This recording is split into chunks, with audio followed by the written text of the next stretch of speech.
Welcome to the Sky Sports Football Euros podcast, where the countdown is on to England versus Germany at Wembley on Tuesday in the last 16 at Euro 2020. I'm Peter Smith, and I'm pleased to say that joining me, look ahead to this big one, Sky Sports pundit Gary Neville. How are you, Gary? Good, Pete. How are you? Yes, very good, thank you. Looking forward to this big game, and it doesn't get much bigger than this, does it, for England? Group stage is perhaps something of a warm-up, but it's all on the line against Germany on Tuesday.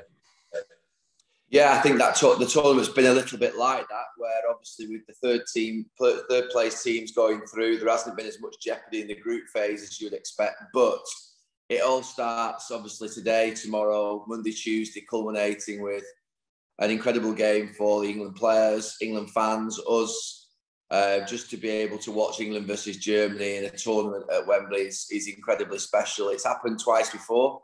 And it's going to happen for a third time. For those players that are playing on Tuesday and part of it, it's such a special occasion. It's one that will define memories. You know that history will be created. Whatever happens on Tuesday, it will be remembered forever. It's such a huge game.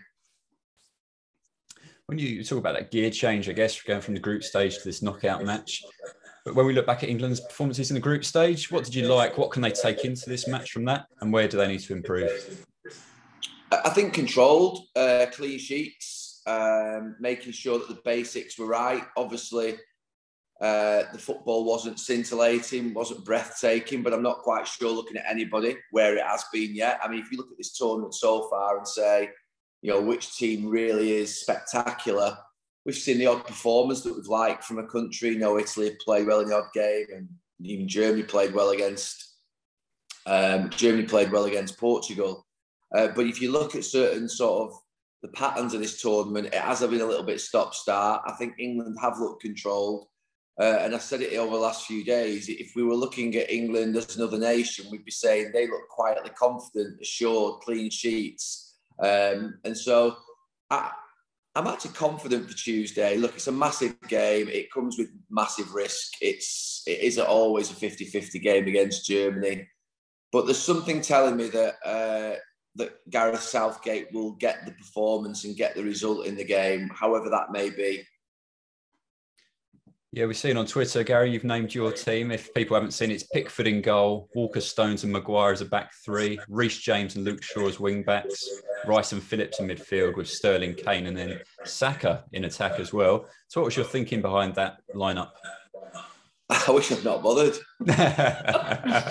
You always know when you're struggling with a tweet when you get more replies than you do likes. No, but I think I made the mistake of putting thoughts on the end with a question mark. But I mean, a lot of people obviously said it was far too pragmatic. I knew that when I was picking it. I think Valencia was trending for about half an hour after I tweeted it. But I do think it'll be close to what Gareth Southgate picks. I might be completely wrong. He might stick with the back four. It just concerns me playing with the back four, thinking how we're going to get out to those wing backs. Because I thought we really struggled against Scotland getting out to them. And I think if they control the game at Wembley, I think it just becomes a lot more of a difficult game. And I think we've got brilliant wing backs. In James, Trippier. Could be Trippier on the right, and obviously Shaw on the left. Could be Saka on the left if you wanted to make it a little more attacking. But my thinking was initially to go with that to basically confront Germany's wing backs, Goossens and Kimmich, who I think if you stop them, you're in with a great chance of winning this game. Because I do think that if we can narrow Sterling, Saka and Kane and deal with those wing backs and have that three going against Germany's back three, I think we can cause massive problems. Obviously, in midfield, they've got Kroos and Gundogan, and I think Phillips and Rice will deal with them in terms of making sure they can get up against them. So we're talking really about, I suppose, who's got the best front three. And I fancy us. I think our front players, whether it be Foden, whether it be Rashford, whether it be Sterling, Saka, Kane, whichever ones are picked, Calvert-Lewin, I generally think our front three on the pitch with the substitutes that we can make as well. I've started with Saka, Sterling and Kane because of how they played last week. But that could easily be Grealish, Foden and Calvert-Lewin or Rashford. And I genuinely think that German back three will have serious problems against us. So there'll be people who say my team is too pragmatic, it's too boring. etc. But I just feel that's the way in which nullify the wing backs, deal with the central midfield where they've got better players than those Kroos and Gundogan, and then let our front three let loose at their back three. And I think that we'll handle their front players with Stones, Maguire, and Walker.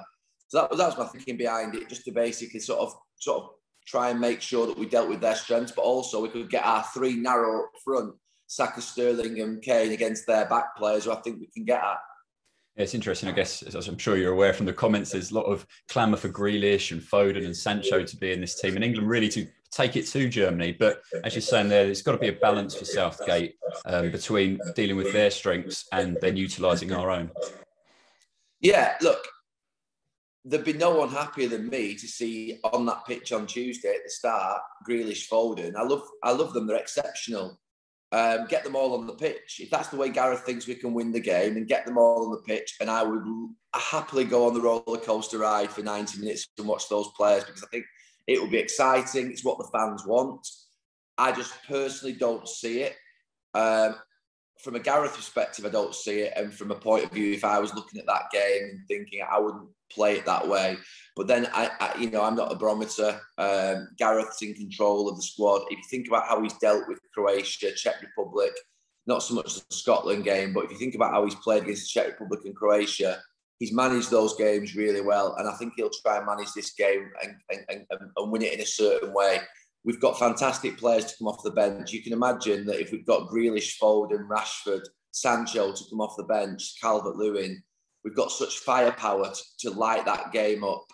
And making sure we're in it with 20, 30 minutes to go, I don't think we'll go and blitz Germany off the park. So this idea, the reason I don't go along with the sort of playing all the sort of flair players, I don't think Germany are going to get beaten off the park by our flair players. Where they could have real problems if it's in the last 20, 30 minutes, those players are entering the pitch sharp and we can go and win the game.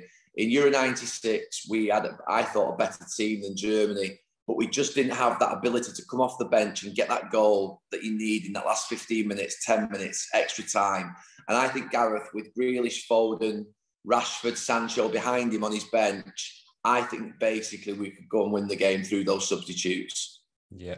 You've always gone with Saka as a starter there. And Jamie Carragher also wanted to see him in the team on Tuesday, which I think is an incredible impact for, 19-year-old who was perhaps selected more as a fringe player, a squad player. Well, that's what it looked like from the outside. But Southgate said how well he'd impressed in training.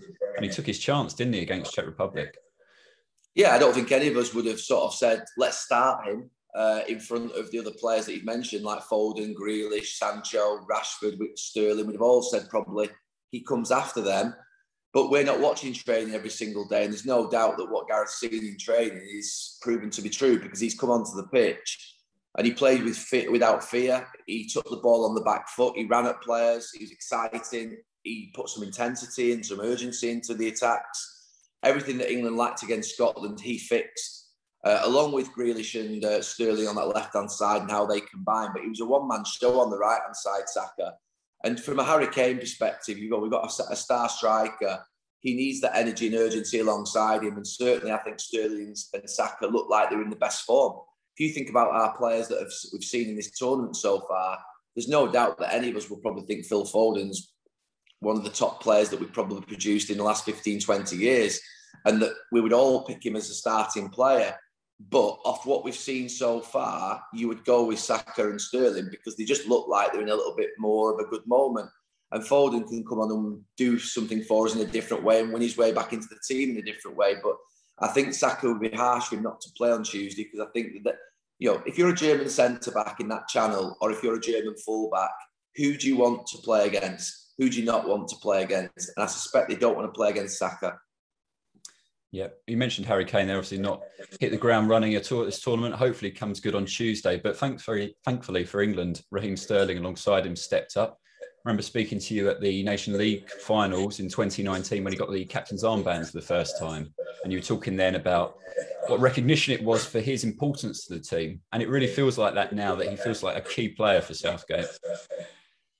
Well, he has been a key player. He was a key player before for Roy Hodgson as well.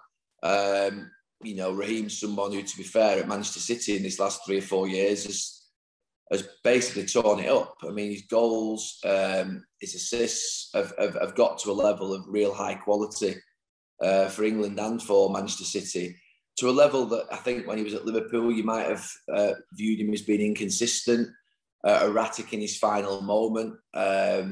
But I think with regards to sort of the work that Pep's done with him at Manchester City, there's no doubt now that he becomes someone who plays on that left-hand side. There was obviously rumours going into the tournament about the season that he'd had. I didn't quite get that really. I know he wasn't sort of at his best at the end, but over a season, I think he still had a decent season. So he's played really well during this tournament. He's in good form. He will play. And again, he's a player that the German defenders, to be fair, won't want to come up against because, you know, he takes the ball to them, he runs quickly with and without the ball. He has got now that knowledge of how to play the game and where to be in the box. So he is a real threat. And like I say, Harry Kane needs those types of players alongside him. You know, you see Harry at Tottenham, he has runners alongside him, people with pace. And that's why I think Saka and Sterling, to be fair, dovetail perfectly with him. He was one, Gary, at Euro 96. There'll be a lot of players who won't remember that at all in the squad. But it means a lot to the supporters. A lot of supporters have got memories of that game, of that tournament, of course. And, of course, Gareth Southgate, obviously a storyline of redemption for him, potentially. What are your memories of that match with Germany in particular and his penalty miss? Just obviously I was suspended for that game. I played in the previous 4 and just huge disappointment. Just felt we were going to win it, felt we were the better team. Thought the moment would come. I was a young player at the time, 21 years of age, and you feel like those moments are going to return. And what I'd say to these lads on Tuesday, this moment isn't coming back. This is it. This is it. Don't think of this moment ever coming back. You're playing Germany in a home tournament in your own stadium in front of 45,000 fans. You'd wish it was 80 like we had back in Euro 96. But it'll be enough with 40 on Tuesday. And it'll be a special moment. And they've got a chance. We didn't create history in Euro 96. We fell short.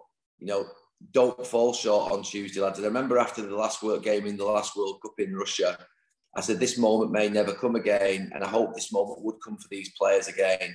What an opportunity exists if we beat Germany on Tuesday. And they'll know that. But don't think that 2022 in Qatar or 24 somewhere else or 26 somewhere else, forget that. You might not be there. You know, the team might not be there. You may not qualify. All those things exist in future tournaments that are out of your hands. This tournament now, you have a great chance. And it's so special to play Germany at Wembley. It really is. And I have to say, on Tuesday, it feels it's a major national moment for this country. And that's how it was in Euro 96. There were major moments that are remembered forever. You know, Gareth's penalty miss, which obviously...